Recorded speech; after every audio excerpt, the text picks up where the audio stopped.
Alors on a parlé sur les halachot de la Megillah. Alors encore une fois, je profite de dire qu'il faut faire très très attention à Rabotai pour que Bezrat Hashem, la lecture de la Megillah se déroule dans le silence total et que le Hazan, si jamais il y a du bruit, alors il ne faut pas qu'il avance, il attend qu'il y a du calme pour que vraiment les gens y soient acquittés. La Megillah prend quand même du temps. Et les gens, si jamais ils se rendent compte qu'ils ont raté des mots et on leur dit de refaire, je pense que ce n'est pas aussi évident que ça pour qu'ils écoutent une deuxième fois. Donc, beaucoup de vigilance. Et Bezrat Hashem, Yirkoubal Berasson. Alors, on a parlé aussi sur le jeûne Ta'anit Esther. Et là, Rabotai, on va avancer sur d'autres miswot qui concernent cette fête de Purim.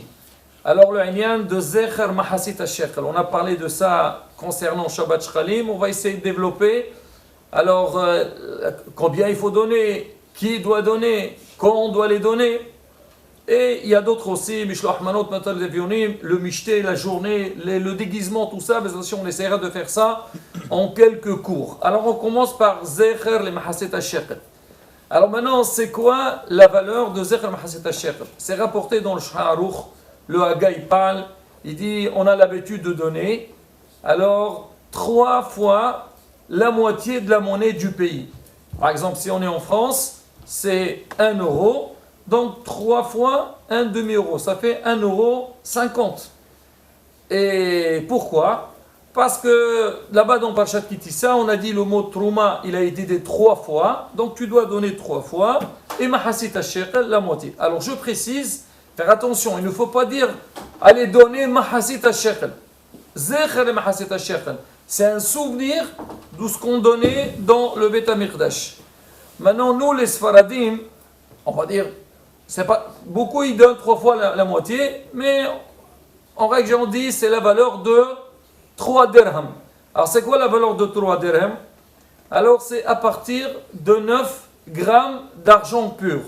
Moreno Arabe, Rav Yosef, Zecher Sadiq Kadosh Libracha. Donc il dit, l'homme, donc s'il peut, il donnera à partir de 9 grammes d'argent pur pour Zecher les Mahasit HaShekel. Alors, Moreno Arabe, Rabbi Brit, Rav Khalfouna Cohen, il est rapporté aussi dans Moreno Arabe, Rabbi Bougit Saadoun, il rapporte, il dit, nous on a l'habitude de donner la valeur de 9,6 grammes d'argent pur. Et vu qu'aujourd'hui, il ne faut pas donner la vraie mesure. Parce qu'à l'époque aujourd'hui, on fait un zecher, un souvenir. Parce que quand tu vas faire la chose exacte, quand c'est Hasbi Shalom, tu es en train de donner pour le Beth HaMikdash. Donc on fait un souvenir de ça. Alors si on peut arrondir à 10 grammes. Rabbi Mazuz, il dit, voilà, ça fait 101, c'est Kiminyan Michael. Voilà, ça dépend, chacun. Alors maintenant, comment ça doit se passer? On voit les personnes par rapport, on va dire, à leurs moyens. Alors on va entrer dans un autre détail et on va savoir qu'est-ce qu'il faut donner. Alors maintenant, à partir de quel âge on donne Zecher Mahasit HaShekel? Alors il y a beaucoup, ils disent, c'est à partir de l'âge de 20 ans. Parce qu'à l'époque du Beth HaMikdash, ceux qui ont donné Zecher Mahasit HaShekel, c'est Medbin Asrem Shana Vamala. C'est ce qu'on voit dans Parashat Kitissa. Il y a certains, et les hommes, pas les femmes. Alors certains ils disent qu'en vérité, quand on donnait au Beth HaMikdash, alors on avait expliqué, on donnait pour les korbanot, donc korban atamid qui était pour tous les jours, tout le monde participait, et pour qu'on puisse faire les korbanot tout le long de l'année. Un korban le matin, un korban l'après-midi. Et il y a aussi, on a donné, donc ce Zecher Mahasit HaShekel, il servait aussi pour les socles dans le Beth HaMikdash. On dit que c'est vrai que à partir de 20 ans, c'était seulement pour les socles, pour les adanim. Mais pour les korbanot, c'était à partir de l'âge de 13 ans. Alors vu c'est qu'à partir de l'âge de 13 ans, et nous on fait surtout par rapport aux korbanot, donc même les gens, donc un enfant à partir de 13 ans, alors lui aussi il doit donner.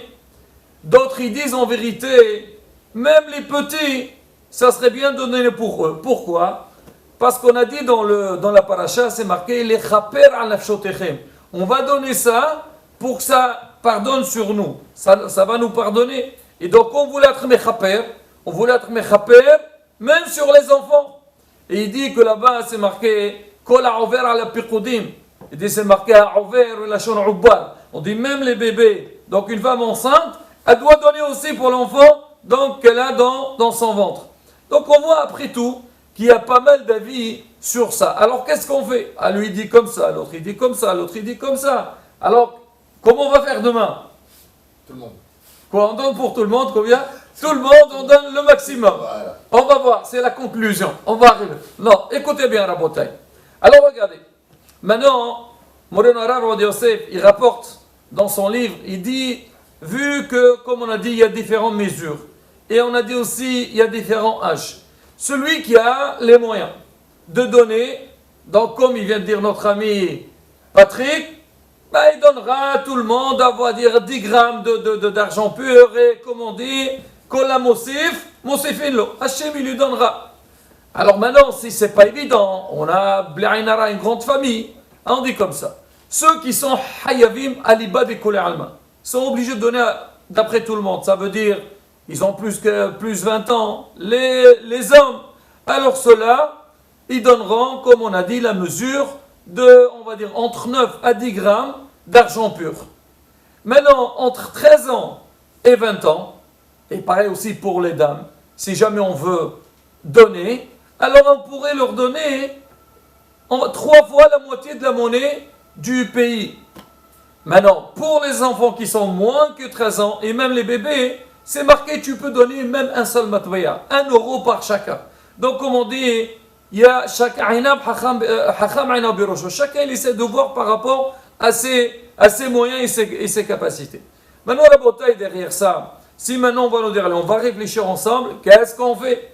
Combien je donne? D'accord, moi j'ai envie, comme on dit, de bien faire les choses. Alors qu'est-ce qu'on fait? Alors regardez, il faut voir pourquoi on donne le Zikr Mahasit al-Shekel. Moreno Arav Rav Yosef, il rapporte dans son livre, il dit que avant on donnait ça pour le Beit HaMikdash. Aujourd'hui, malheureusement, le Beit HaMikdash est détruit. On dit c'est quoi qui va remplacer ça aujourd'hui? On dit Talmud Torah. Le Limud à Torah, il est plus fort que les Korbanot. Il rapporte une histoire. Il y avait Rabbi Yochanan ben Zakkai et Rabbi Yoshua. Quand le Beit HaMikdash a été détruit, alors Rabbi Yoshua, il a dit, oh là là, on avait le Beit HaMikdash, lui, il pouvait pardonner sur nos péchés. On amène des Korbanot, on fait tchouba, alors il pardonne. Maintenant, le Beit HaMikdash est détruit, qu'est-ce qu'on fait? Et il a répondu, Rabbi Yochanan, il a dit, ne t'inquiète pas, il y a les Mouda Torah, il est plus fort que les Korbanot. On étudie la Torah, Bezrat Hashem, la Torah, elle est mechaper et alaron. Ah, maintenant il dit, aujourd'hui, alors à qui il faut donner donc cet argent-là pour Zecher Mahasit HaShekel? On la donne pour les Talmidei Hachamim, les Avrechim, ceux qui sont dans la Torah, et surtout qui aussi, il y a beaucoup qui ont besoin. Alors tu vas donner ça, donc c'est mechaper. Alors maintenant, si tu sais qu'il y a des gens qui vont profiter de ça, alors il faut donner un maximum. Moreno Arav, Rabbi Khalfoun Akohen, alors lui, il donne dans son livre, il dit, nous, notre minhag, de donner l'argent de Zecher Mahaset HaShekel pour Qimha de Pisha. On donne parce qu'il y a Pesach qui arrive, et il y a malheureusement des gens, des nécessiteux qui n'ont pas les moyens pour acheter, pour faire les matzot, buchoulé. Donc tout l'argent qu'on a reçu pour Zecher Mahaset HaShekel, on le met de côté pour donner à ces anim. Quel rapport Zecher Mahasit HaShekel pour le Qimha de Pisha? Il dit parce qu'à la base, nous, c'est marqué, alors on parlera tout à l'heure, quand est-ce qu'on doit donner? C'est marqué que quand Esther Amalka, elle est entrée chez Ahashverosh, quel jour elle est entrée pour demander sur le calendrier d'Anne? Le 13. C'était le jour de Pesach. Le jour de Pesach, elle est entrée. Et donc, elle a demandé au clan d'Israël, elle leur a dit de jeûner pendant 3 jours. Ça fait que cette année-là, en question, les Juifs, ils ont jeûné. Elle a dit, là, ils ont jeûné le jour de Pesach. Alors, lui dit aujourd'hui, nous, on va faire la fête d'Esther, d'accord? Le jour de Purim. Ah, maintenant, on va être, comme on dit, mechaper, sur ce qui s'est passé. C'est marqué, oui, Avor Mordechai. C'est quoi, oui, Avor Mordechai? Avar al, il a cette fois-ci, on a transgressé, c'est-à-dire on n'a pas suivi les règles. Ça veut dire que c'était Pessah et les Juifs, ils ont jeûné. Alors il dit, vu qu'à cette époque-là, ils ont jeûné et n'ont pas mangé la matzah parce qu'ils étaient en jeûne, nous aujourd'hui, on va permettre à tout le monde de pouvoir manger la matzah. Et donc l'argent qu'on va ramasser, à Purim, on le donne pour Kemhat et Pisha. Maintenant, quand est-ce qu'on donne l'argent? On a dit, on a tout le mois de Adar. Certains, ils donnent le jour du Ta'anit, la veille de Purim, Aminha. On dit pourquoi? On dit Agra de Ta'anita, Sdaqa. Un homme qui a fait un jeûne, pour que son jeûne y passe, il donne la Sdaqa. On donne à ce moment-là, surtout, il faut que ce soit les Shkalim avant la lecture de la Megillah. D'autres, nous par exemple, on fait ça demain matin, avant la lecture de la Megillah. Alors on va donner Zerah Mahaset Hashekh. Alors pourquoi on ne donne pas la veille? Parce qu'on dit le matin déjà, on est avant la lecture de la Megillah. Et plus que ça, parce que des gens ils pensent des fois, ils peuvent se tromper. Ils disent j'ai déjà donné la veille de Purim, j'ai donné l'argent à la synagogue, il oublie de donner Matanot Laevionim. Alors pour ne pas oublier ça, tu viens à la synagogue, tu dis voilà, tu donnes Zerah Mahaset Hashekh et tu donnes aussi pour Matanot Laevionim. Comme ça tu es tranquille. On raconte qu'à Izmir, alors comment il faisait? Alors le rabbin de la ville, il envoyait des shlichim partout. Il tournait dans les magasins, allez, Zecher Mahaset HaShekel, Zecher Mahaset HaShekel. Et il ramassait tout cet argent-là. Et le rabbin, il faisait un pidyon nefesh pour toute la communauté. Comme on a dit, les chaper al nafshotechem. Et après, il donnait ça pour les aniyim et pour les talmidei hachamim. Nous, Baruch Hashem, dans notre synagogue, on a été zoché de faire les deux, à l'ébat de tout le monde. L'argent qu'on ramasse pour Zecher Mahaset HaShekel, on le laisse après pour on fait Yeshivat Ben Azmanim. Il y a les Talmidim qui vont étudier la Torah. Et on fait aussi Kemhat et Pisha. Donc Bezat Hashem, donc celui qui donne, il a une bracha dans tout. Bezat Hashem et Rasson, chez Nizke. Donc comme on dit, les Purim Sameach, Bezat Hashem, qu'Akadosh Baruch, on nous donnera toujours les moyens pour donner à ceux qui ont besoin. Amen, Kene Rasson.